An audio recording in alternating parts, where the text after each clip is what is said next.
नमस्कार दोस्तों। आज हम दुबई जॉब के ऊपर बात करने वाले हैं। तो आज के वीडियो में हम बात करने वाले हैं जो लोग अनपढ़ हैं, जो लोग बहुत ही कम पढ़े लिखे हैं, जो लोग अनएजुकेटेड हैं, वो उनको जॉब कैसे मिलेगा गल्फ कंट्री में। तो आज हमने जो बेस पकड़ा है, जैसे कि अनपढ़ लोगों के लिए, जैसे कि बहुत ही जो लोग कम पढ़े लिखे हैं, भाई बहुत सारे लोग सोच रहे हैं क्या हम कम पढ़े लिखे हैं तो हम दुबई जाके जॉब कर सकते हैं। तो जी हाँ, कर सकते हैं। टाइल्स वर्कर हो सकते हैं, जो घर की जुड़ैया करवाते हैं, मिस्त्री हो सकते हैं, या तो आपको कलर का कोई काम आता हो, या तो आपको फर्नीचर आता हो। अगर लेबर की कैटेगरी में भी जाना है तो आप जा सकते हैं। वहां पर जो आपको सैलरी मिलने वाली वो आपको 1000 से 1200-1500 दरहम के बीच में मिलेगा।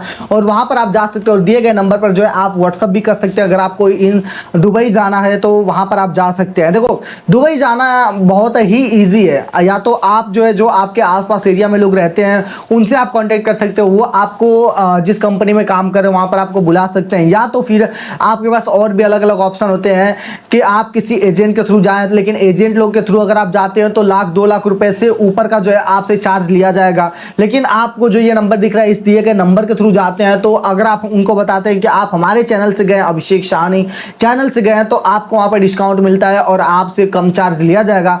और यहाँ से देखो, जॉब का क्या प्रोसीजर होता है कि यहाँ सबसे पहले तो जॉब आप वहां पर जाओगे जॉब करने के लिए, तो कंपनी जो है आपको रहने के लिए वहां पर रूम देगी। रहने के लिए तो रूम आपको मिल जाएगा, लेकिन वहां पर जो खाने का खर्च होगा वो आपको खुद उठाना होगा। खाने का, पीने का, वहां पर जो भी आपका खर्च होता है वो आपको ही देखना होगा। और रहने के लिए तो कंपनी आपको प्रोवाइड कर देगी। और सैलरी की बात करें तो सैलरी आपको जो है 1000 से लेके 1200-1500 दरहम तक मिल जाएगा। और अभी जो है 1000 दरहम के ऊपर भी अगर बात करो तो मान लो 23,000 रुपए आपको बेसिक जो मिलेगा सैलरी। 20,000 से 25,000 30,000 आपको इजीली मिल जाएगा अगर आप दुबई जाते हो तो। दरहम की मैं बात कर रहा हूँ, ठीक है। तो 20-25,000 आपको इजीली मिल जाएगा इंडियन करेंसी में, ठीक है। तो यहाँ पर अगर मान लो 5-7 हजार रुपए का आप खर्च भी कर ले रहे हो ना, तब भी 17 से 20,000 रुपए आप आराम से जो है सेविंग कर सकते हो बिना किसी रोक टोक के। अगर आप इंडिया में रहते हो तो इंडिया में क्या दिक्कत होती है कि भाई हमें बहुत सारे, सपोज दैट कि घर से फोन आ जाता है, भैया ये काम है, आ जाओ घर पे, छोटा मोटा काम आ गया, पैसे इधर भेज दिए, फिर पता चला कि भाई ये काम ही बंद हो गया, अभी काम ही नहीं मिल रहा है। लेकिन अगर आप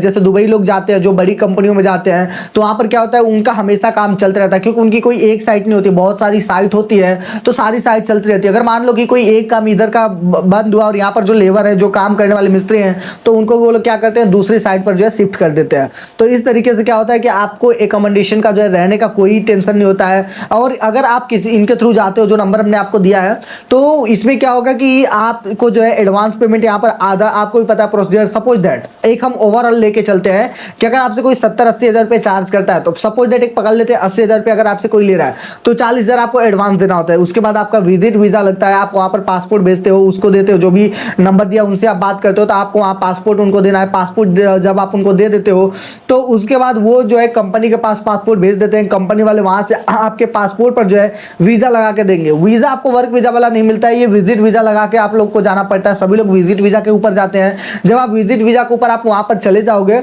तो उसके बाद जैसे एयरपोर्ट पर आप पहुंचोगे, जहां से वीजा आने के बाद जिसको आपने पैसे दिया है, वीजा मिलने के बाद आपको फुल पेमेंट करना होगा, ताकि वो आपका फ्लाइट का टिकट बुक कर सके और आप यहां से जो है दुबई जा सको। जब आप दुबई एयरपोर्ट पर उतरोगे तो वहां पिक करने के लिए कोई ना कोई आपको मिलेगा, कंपनी का आदमी, और वो आपको पिक करके लेके जाएगा कंपनी के पास। कंपनी वाला आपको जो भी रूम देगा वहां पर आपको रुकना होगा, और जो मंथली सैलरी होगी वो आपको करना होगा।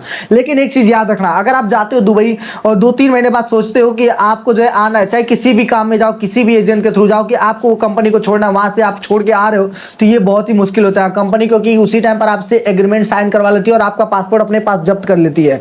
मतलब जब्त करने का मतलब ये है कि वो कलेक्ट करके रखते हैं अपने पास, क्योंकि उनको भी कुछ ना कुछ आगे फॉरवर्ड करना होता है, डेटा को देना होता है, कंपनी को फॉरवर्ड करना होता है। तो कुछ ना कुछ टाइम के लिए वो लोग अपने पास पासपोर्ट को रखते हैं।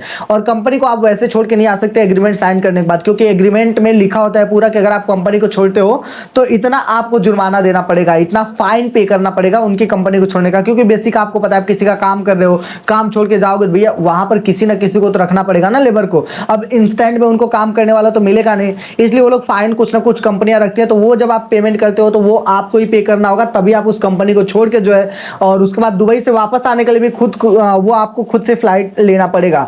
तो ये सारी चीजों को देखते हुए अगर आपको दुबई जाना है तो आप जा सकते हो, जिस काम के लिए जा रहे हो उसमें जा सकते हो। लेकिन कंपनी जो है यहाँ पर जो है आपको रहने का ही बस देगी और बाकी आपको सारे खर्च निकालने होंगे, ठीक है, अपने पास से ही लगाने होंगे। तो अगर आप वहाँ पर थोड़े टाइम तक काम कर लेते हैं ना, वहाँ पर जो इकट्ठा पैसे बचता है भाई, ज़्यादा पैसे बचता है, और लोग इसीलिए वहाँ पर जा रहे हैं। दुबई लोग, आपको क्या लगता है दुबई, कुवैत, ओमान, इधर क्यों जाते हैं लोग, क्यों जाते हैं? जाने के पीछे का तो एक ही रीज़न है, ताकि इकट्ठा हमारा पैसा बचे और उस पैसे को जो है लोग रिटर्न जो है अपने घर पर भेजते हैं, ताकि घर पे कोई अच्छे से काम हो सके। तो अगर आपको जाना है तो दिए गए नंबर पर जो है आप व्हाट्सअप कर सकते हैं, सारी डिटेल इन्फॉर्मेशन आपको वहाँ पर मिल जाएगी, ठीक है, कितना चार्ज लगेगा और कितने टाइम में आपको वीज़ा मिल जाएगा। सबसे पहले आपको व्हाट्सअप करना है, तो आपको कौन सा काम आता है, कौन से काम के लिए आपको दुबई जाना है, वो आपको मेंशन करना बहुत ही ज़्यादा ज़रूरी है, क्योंकि उसके बेस पर ही वो आपसे बातचीत करेंगे, आपको बताएंगे कितना चार्ज है, क्या है, क्योंकि अलग अलग कंट्री का अलग अलग काम के हिसाब से अलग अलग पैसे लगते हैं भाई, ठीक है। तो बेस्ट यही रहेगा, आप इनके थ्रू जा सकते हो, या तो आपके आसपास में कोई, मैं तो यही बोलूंगा, अगर आप मुझसे पूछेंगे अगर कि मैं क्या रिकमेंड करता हूं, तो मैं आपको यही रिकमेंड करूंगा कि सबसे पहले आप पता करो कि आपके गांव से आसपास में रिलेशन में अगर कोई दुबई गया है तो उसके थ्रू आप चले जाओ। बस आपका फ्लाइट का ही पैसे लगेगा, बाकी पासपोर्ट आप भेज दो, कंपनी से वहाँ पर विजिट वीज़ा लगवा लेगा और आप वहाँ जा सकते हो, कोई चार्ज नहीं। बस फ्लाइट का जाने का वही 15-20 हज़ार, और विजिट वीज़ा का जो कंपनी लगाएगी, और वो आपको फिर देखो वर्क वीज़ा का मैं प्रोसेस बता देता हूँ। जब आप यहाँ से विजिट वीज़ा पे चले जाओगे, 2-3 महीने का विजिट वीज़ा रहता है, उसके बाद वो लोग कंपनी क्या करती है ना, वो आपके विजिट वीज़ा को जो है आपका वर्क वीज़ा में कन्वर्ट करती है, और आप मंथली का जितना बोलोगे ना, वो थोड़ा थोड़ा पैसे जो है आपके सैलरी से ही काटती रहेगी, ताकि जो वर्क वीज़ा के जो पैसे है 15-20 हज़ार जो भी होते हैं, वो कंपनी जो है कट करके अपने पास रख सके, क्योंकि कंपनी पूरा पैसे आपके स्टार्टिंग में लगा देती है, लेकिन उसके बाद से अपने वेतन में से थोड़ा थोड़ा कंपनी को आपको देना पड़ता है, ताकि आपको वर्क वीज़ा का भी ये सिस्टम खत्म हो जाए।